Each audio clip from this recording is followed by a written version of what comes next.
ఇప్పుడు పప్పుకే కావాల్సింది ఏంటంటే అంటే ఫస్ట్ ఇదిగో బిడ్డ పప్పు. ఇది పప్పు మనది ఇంటి పప్పు బిడ్డ.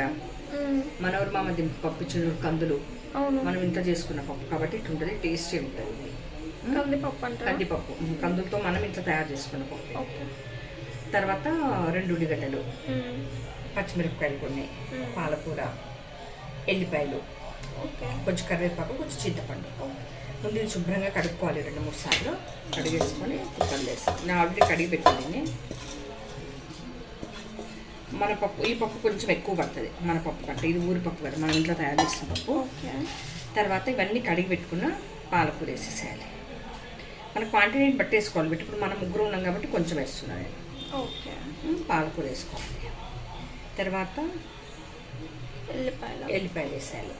ఎల్లిపాయలు ప్రతి దాంట్లో వేసుకోవాలి బిడ్డ. ప్రతి దాంట్లో ఎల్లిపాయలు వేసుకుంటే మంచిది. తర్వాత పచ్చిమిరపకాయలు చూసుకోవాలి. నేనైతే ఇన్ని వేసిన బిడ్డ పచ్చిమిరపకాయలు. కొంచెం కారం ఎక్కువ తింటాం కదా మనము, కొంచెం పచ్చిమిరపకాయలు ఇవి.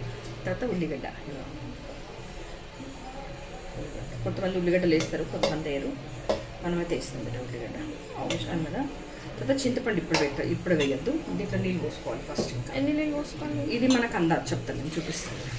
ఇదిగో మామూలుగా మనం బజార్లో కొన్న పప్పు అయితే ఇన్ని జాలు బిడ్డ. కానీ ఇది మన ఊరి నుండి తెచ్చిన పప్పు కదా, మనం ఇంత తయారు చేసుకున్న పప్పు కానీ ఎక్కువ పడుతుంది, ఎక్కువసేపు ఉడుకుతుంది. కనీసం ఇవి ఒక 6-7 విజిల్స్ రావాలి, అప్పుడు మెత్తగా అవుతుంది. కాబట్టి ఇంకొంచెం నీళ్ళు వేయాలి.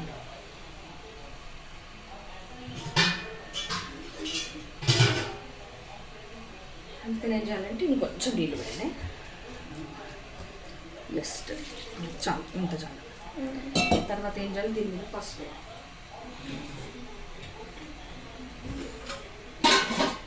కొంచెం ఎక్కువనే ఉండాలి బిడ్డ. ఎక్కువ ఉంటేనే మంచిగా ఎల్లోగా మంచిగా వస్తుంది కదా. ఓకే, పసుపు. తర్వాత కొంచెం నూనె పోసుకోవాలి.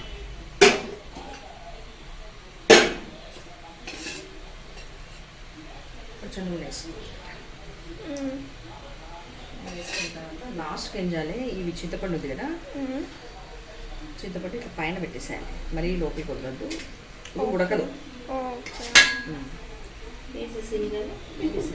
అంతేనా, అయిపోతుందా? లాస్ట్ పోసి పెడతారు కదా, లాస్ట్కి అది బాగా ఉడకాలి కదా. విజిల్స్ వచ్చిన తర్వాత ఏం చేయాలి, ఇచ్చేసి కొంచెం 5 నిమిషాలు అట్లా పెట్టాలి. పెట్టిన తర్వాత ఉప్పు వేసేయాలి. ఉప్పు వేసుకొని తాలింపు వేసుకోవాలి. ఎండుమిరపకాయలు, జీలకర్ర, ఆవాలతో తాలింపు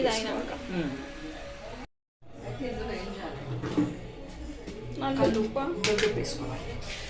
చూసుకొని వేసుకోవాలి బిడ్డ. దొడ్డుప్పు ఎక్కువ వేయద్దు. సన్నుప్పు ఎందుకు అసలు?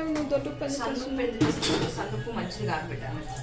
వీలున్నంత వరకు దొడ్డుప్పు వేసుకోవాలి. సన్నుప్పు ఏదైనా కరగదు అనుకున్న దాంట్లో, ఫ్రై దాంట్లోనే సన్నుప్పు వేసుకోవాలి. బాగా రుబ్బేసుకోవాలి.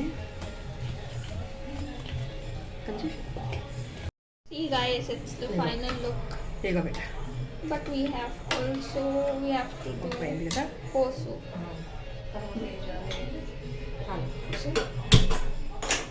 పెట్టుకోవాలి.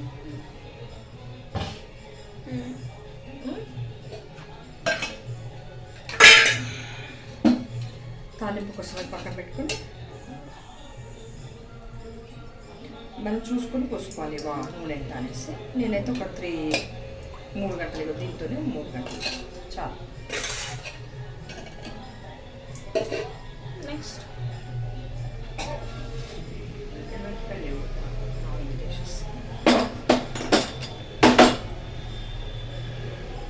నూనె వేడెక్కాలి మంచిగా.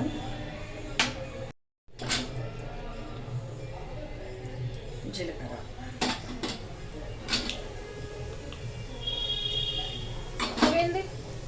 అది మిరపకాయ విత్తనాలు టేస్ట్ వస్తుంది. కరివేపాకు ఎప్పుడైనా కూడా కొంచెం ఇట్లా కొంచెం నలిసి ఒక 2 పీసెస్ ఇట్లా చేసి ఇట్లా నలిసేయాలి. దాని ఫ్లేవర్ వాసన మంచిగా వస్తుంది. ఎండుమిరపకాయలు ఎండుమిరపకాయలు కూడా వేసుకోవాలి. డాడీ చెప్పాలి ఎండుమిరపకాయలు మరి చిక్కటి ఉన్నాయి కదా, కలర్ చేంజ్ బాగుంది అవుతాయి. సిమ్లో పెట్టేసుకోవాలి. కొంచెం ఎగురుతాయి, ఏం లేదు పెట్టు. ఎందుకంత భయం బిడ్డ.